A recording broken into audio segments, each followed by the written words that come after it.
What's up, guys? Marcus Mariota, week 3, first start as a commander, technically. Third game as a commander. The prior two were incredible. Not like good, but like excellent. And this one was no different. He only got 20 dropbacks because the game was over in the third quarter, but Mariota got an A+. He literally did not miss a pass. He had one fumble. That's bad. He didn't get sacked. He avoided sacks. He did a good job manipulating the pocket. This was an incredible game. And the only reason it's not an S tier game is because it simply wasn't high enough volume. I have a rule, you got to play the whole game to get S tier.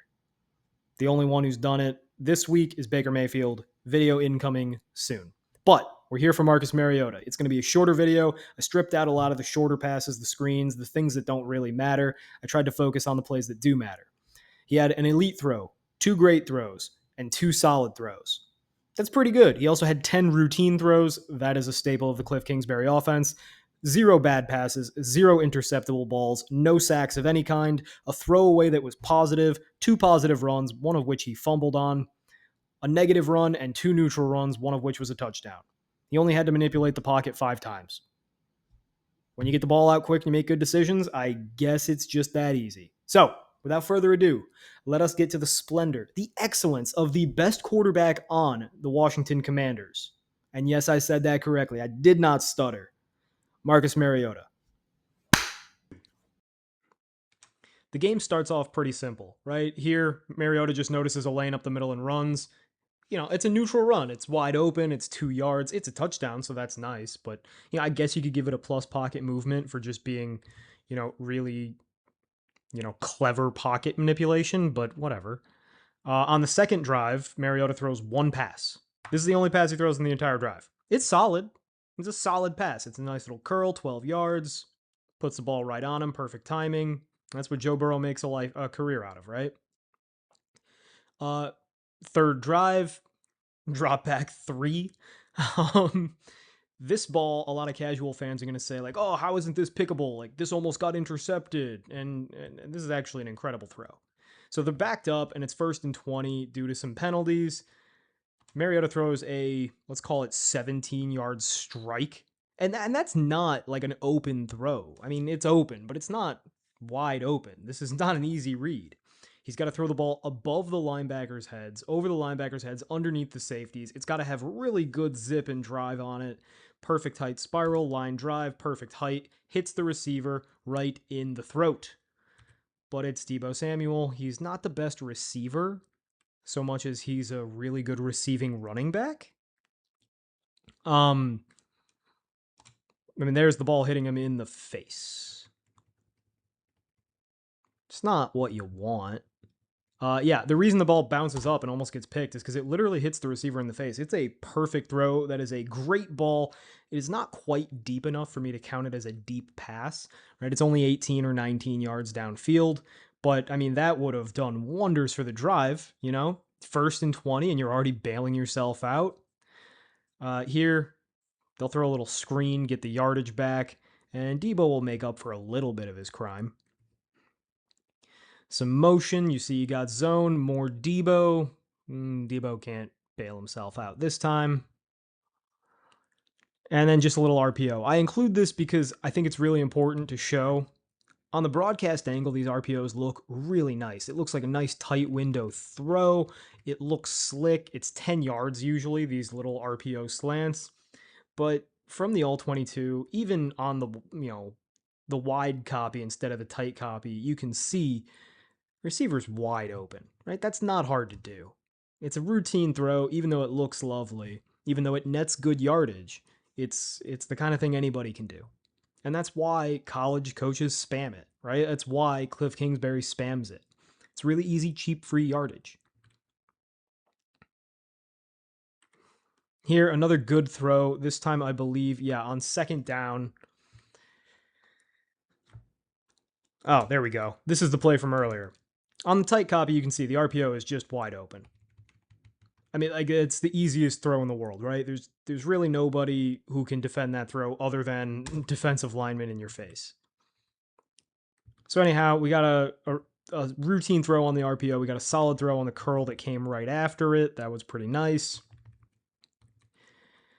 And here we're going to have a positive throwaway. So a little play action, and Max Crosby he doesn't get touched. That's power rusher Max Crosby to you. And so the play can't even develop. Mariota can't even begin his back pedal. Like, this is the most insanely early pressure I've ever seen. Right? So Mariota has finished his ball fake. Step one. He hasn't even set his back foot, and there's a 6 foot something man in his lap. And I don't think Mariota swings that way. I think he's married. But anyway, he tries to pull the ball down and do an escape move. He realizes a little bit too late, yeah, I'm not going to be able to escape, and he just flips it out. Perfect. Not intentional grounding, plus pocket move for the escape attempt, plus pocket move to get the ball off anyway. Really, really quick thought process. Impressive job to get the ball out. And here's a screen. I mean, this is the staple of the Cliff Kingsbury offense. You're going to have a lot of screens. And then when you're not having screens, you're going to have deep balls like this. Tight copy is sometimes nice for these deep balls. You can see here, I would like the ball higher, right? It's hitting the defensive back in the back of the head. Yes, your receiver has the best shot at that ball. Hopefully this is the wide copy. Yes. So again, I don't know, actually, now that I get the wide copy, see, this is why we use both. That's a really good throw. So on the wide copy, first read, right? He sees he's got one-on-one on the outside. He goes right for it. And that ball hits his receiver in the throat yet again. And I believe it's dropped. Yeah, it get dropped. But so that's a really great throw, and that is far enough to be a deep ball, right? You're about halfway through the end zone. Line of scrimmage is the 20. Well, actually, that's about 22 yards downfield. Regardless, it's in the end zone. You can't get much deeper than that. That's a deep ball.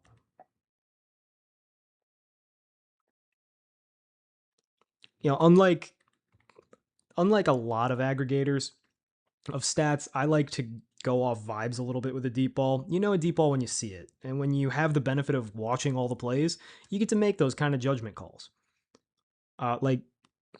Well, we're not going to get into it. Once upon a time, the U.S. Supreme Court said, I can't describe porn, but I know it when I see it. Here, you might describe this as porn. Marcus Mariota, while getting hit, right? Play action, extremely muddy pocket, throwing through contact. Remember, Mariota's a big man. He's 6'4". He's a 6'4", 220-pound dude with a nice cannon of an arm. 20 yards downfield, roughly on the corner. Perfect placement. Is it the toughest read? Absolutely not. But this is the Cliff Kingsbury offense. Plus pocket movement for throwing through a muddy pocket. Great throw for the perfect placement on the mid-tier throw. That's exactly what you need. Settles his tight end down a little bit so he's not running face first into a defender. I mean, like, we're 6.5 minutes into this video and Marcus Mariota has not let the ball hit the ground. Again, that's routine / solid. It depends on the quarterback. It's Mariota, who I love, so we'll call it routine. But just notice how much cleaner this offense operates when it's Mariota at the helm instead of Daniels. Like, even here, we saw against Green Bay, Daniels is really quick to just hit the easiest, quickest route. And in the Cliff Kingsbury offense, that's a fine way to operate. But Mariota here is saying, I know I've got a little extra time. I can buy myself a half a second. I'm going to wait until my pocket breaks down to see if I can get a deep shot because we're behind the chains again due to penalties, right? It's 3rd down and 19. I don't know. He's going to take his time and he's going to see if maybe, just maybe, somebody deep uncovers. Nobody does. So then he avoids a sack, slides, plus pocket movement, and hits the check down. And no, the check down does not net him a first down, but it's a short field goal and he gave himself a chance. He had the best of both worlds because he's smart. He's a really smart veteran quarterback. And by the way, he's only just 30 years old. Another deep ball. Remember in Atlanta when, for whatever reason, Kyle Pitts and Marcus Mariota just couldn't get on the same page and everybody said Mariota had a terrible deep ball? Yeah, he lets go of this ball at the 35. The line of scrimmage is the 42. That ball gets caught at the opposite 25. That means 25 plus 35. That's right, 60. That's 40 yards in the air on a line drive, hitting Terry McLaurin in the hands in stride. Pretty good. You know, it's only about 30 yards downfield from the line of scrimmage, but if you can throw a 30-yard line drive on a dot like that, you got really good arm talent. That's an elite throw, accurate deep ball, and this game's almost over already. Right? More play action. Oh, dude, all my Titan wide copies got out of order. NFL Plus changed the website a little bit. Now everything's downloading wrong. But regardless, play action. Top of his drop. First read, not that difficult. Terry McLaurin one-on-one. We're taking Terry McLaurin. And the ball is put in there feathery. It's perfect. It's absolutely perfect. Next play is going to be a routine curl. You saw it.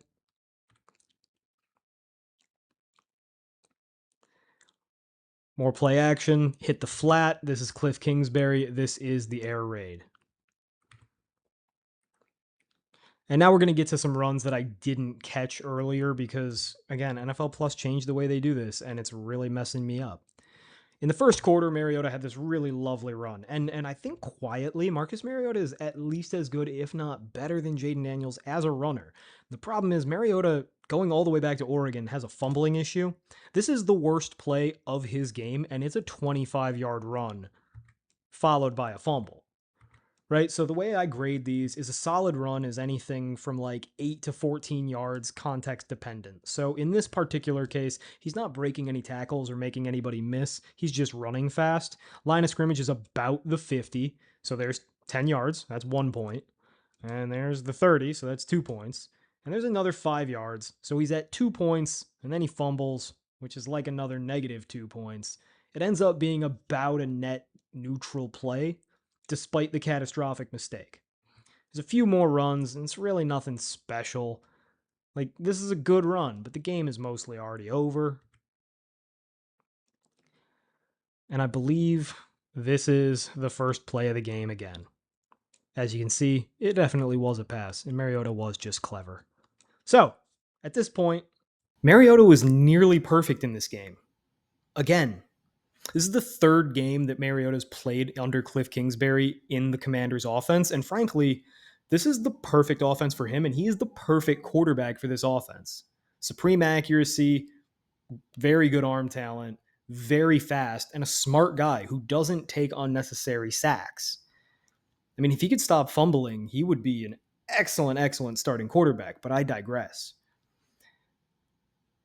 Mariota's only played 3 games, right? Well, 2.5, really. The first one was against the Panthers last year. He played almost the entire game, and yeah, he dominated, but it's the Panthers, so maybe that's a fluke. Now, the way that I grade games, looking at every play, it kind of takes the defense out of it, right? Because I'm not looking at the stats and the production. I'm looking at how open was that receiver? How much pressure was that quarterback facing on that play? How accurate was the throw, and how difficult was it? And the problem is that Mariota never makes mistakes. Like, maybe he has in the past, but certainly since he got to Washington, he's almost perfect. The ball almost never touches the ground because he's supremely accurate, and Cliff Kingsbury runs a fairly easy offense to operate. In fact, I would argue Mariota operates Cliff Kingsbury's offense better than any other quarterback has in the NFL. It's a short list. It's really Kyler Murray, Jayden Daniels, and the venerable John Skelton, but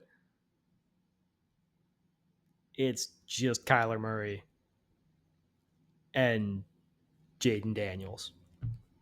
And Mariota's better than them, both outside this offense and inside this offense. But let's just stick with this example. So that first game against the Panthers, Mariota's excellent. The second game against the Cowboys, Daniels plays about the first half and struggles tremendously. The Cowboys are up. They're going to win this game. And the Commanders were still playing for something. They were trying. Mariota comes in and immediately starts a tear. And I know because when he came in, the Commanders were roughly plus 300 on the money line. And I live bet them to win the game outright because I knew Mariota is being perceived as a downgrade, and he's a significant upgrade. Sure enough, Mariota balls out, leads the Commanders right back. They win the game outright and start their playoff, march. And sure, Jayden Daniels was sufficient for them to win those games in the playoffs. All I'm saying is I think Marcus Mariota would have made it easier and frankly might have taken him further. Maybe.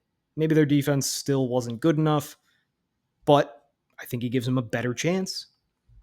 Anyway, in this particular game, Mariota only had 20 gradable dropbacks or runs. That's because the game was over in the third quarter. It was a blowout. And that's largely because Mariota literally didn't miss a pass. Yes, you read that right, 100% accuracy. He didn't miss a pass. And sure, they weren't all the most difficult, but he had that beautiful dime to McLaurin, the deep touchdown. He had that back shoulder jump ball type throw in the end zone that was dropped. And he had that ball that hit Deebo Samuel in the throat for 19 yards that was also dropped and nearly intercepted.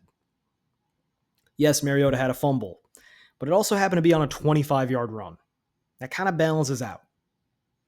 He needs to clean up the fumbles. It is certainly his biggest weakness, but that's it.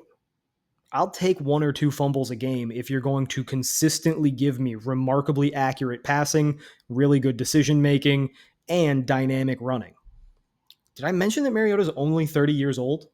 I know that he's got emotional problems. Sometimes he doesn't care about football. He's a little quiet. He's a little reserved. He might not be the kind of guy that you want to marry your franchise to, but somebody needs to give this guy a chance to start. And I think that if Cliff Kingsbury leaves the Commanders next year to be a head coach and goes to a team that doesn't have a quarterback already lined up to go, he might bring Marcus Mariota, and he might smash a lot of his personal records. Because Mariota is clearly, not just this year, but last year too, the best quarterback on the Commanders roster. Disagree? You're going to have to argue with the film. Maybe this ages poorly. We will certainly see, won't we? Until next time, I'm going to be grinding film and betting on the Ravens on Monday Night Football. Hasta.